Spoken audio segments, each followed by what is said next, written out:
raise your right hand and repeat after me. I state your name. I, General Andres Centino, Having been appointed to the position of your position, having been appointed to the position of Chief of Staff Armed Forces of the Philippines, do hereby solemnly swear do hereby solemnly that swear I will well and faithfully discharge, that I will well and faithfully discharge, to the best of my ability, to the best of my the ability, duties of my present position, the duties of my present position, and of all others I may hereafter hold, and of all others I may hereafter hold under the Republic of the under Philippines. the Republic of the Philippines. So help me God. So help me God.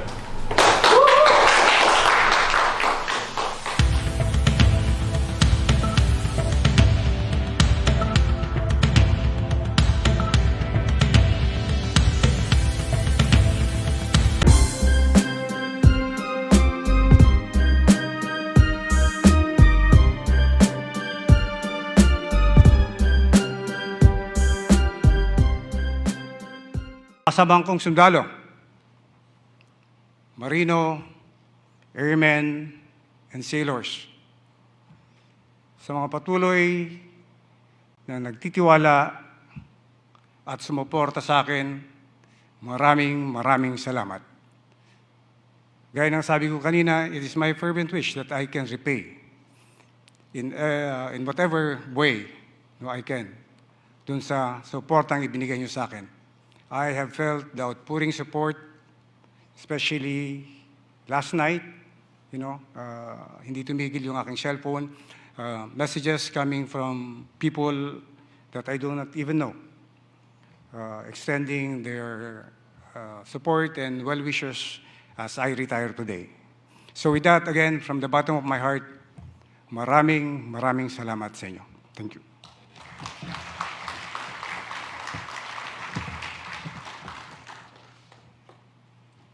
Now I will read my relinquishment order. General Headquarters, Armed Forces of the Philippines, Camp General Emilio Aguinaldo, Quezon City, 07 January 2023. Relinquishment order. General Orders number 11, pursuant to Section 1, Paragraph 1, dated 06 January 2023, I hereby relinquish my duties and responsibilities as Chief of Staff, Armed Forces of the Philippines, effective this date, and I sign.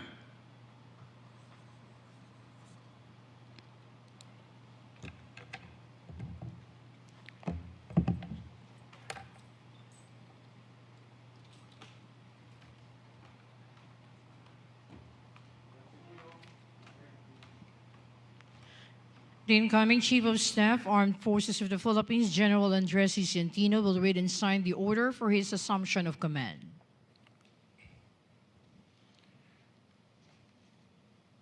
General Headquarters, Armed Forces of the Philippines, Camp General Emilio Aguinaldo, Quezon City, 07 January 2023.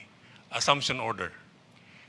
General Orders number 11, pursuant to Section 2, Paragraph 1, dated 6 January 2023. I hereby assume the duties and responsibilities as the Chief of Staff, Armed Forces of the Philippines, effective this date, and I sign in your presence.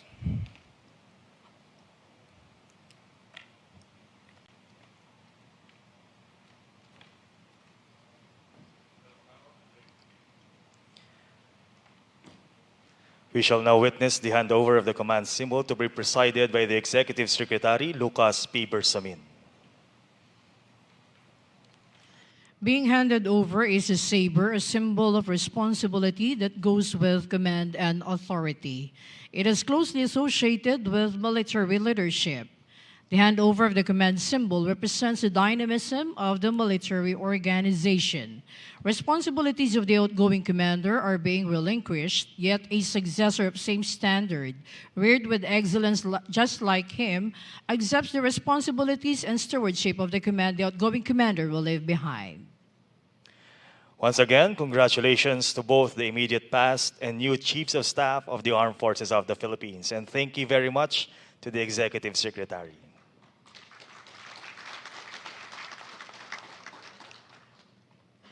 The new Chief of Staff of the Armed Forces of the Philippines, General Andres Castor Centino, will deliver his remarks, after which he will introduce the presiding officer.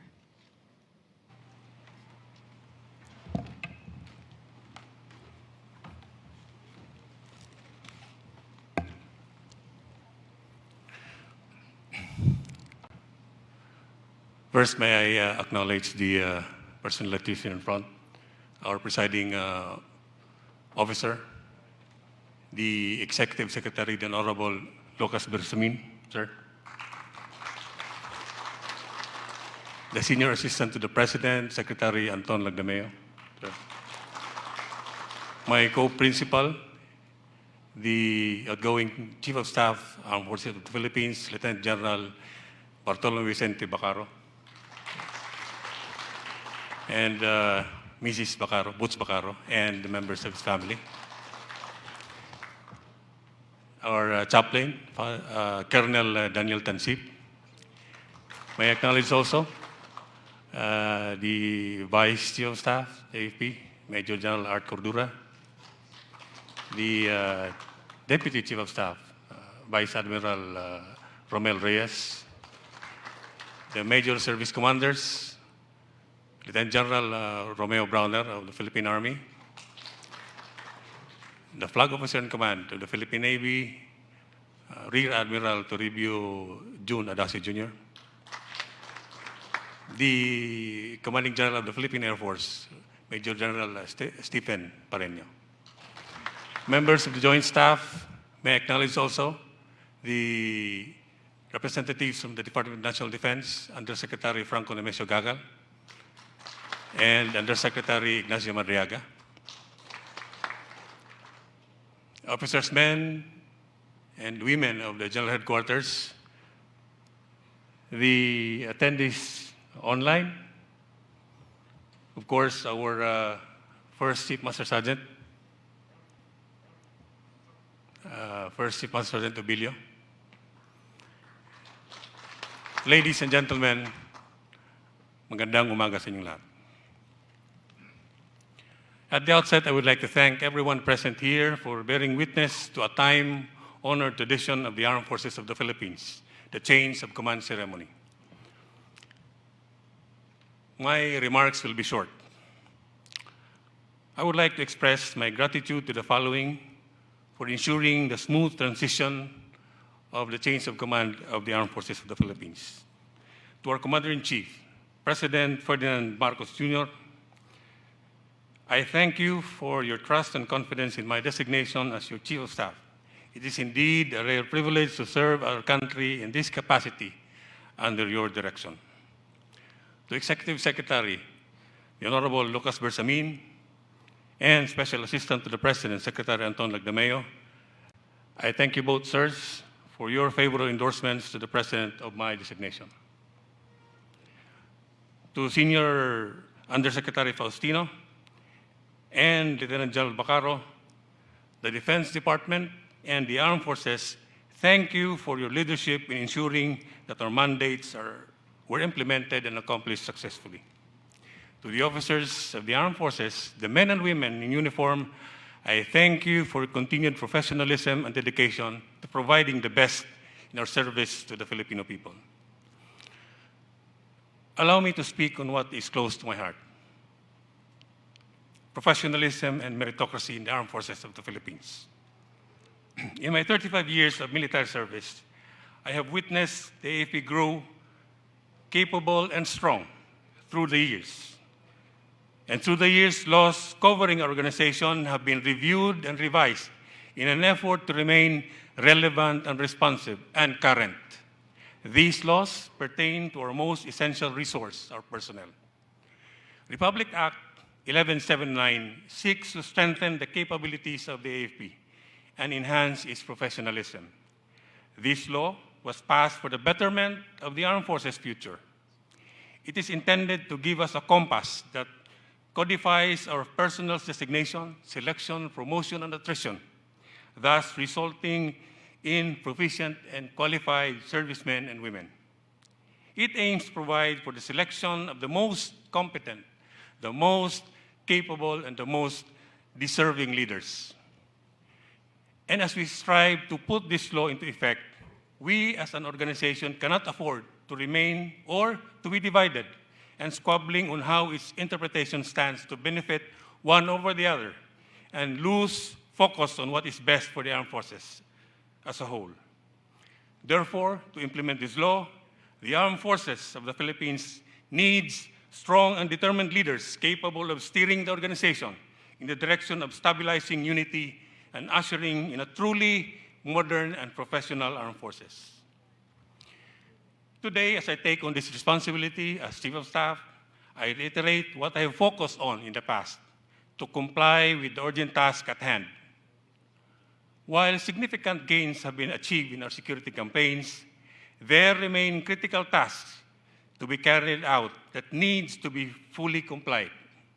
We must ensure that all our resources are employed to definitively address all the current threats that remain and emerging threats that pose.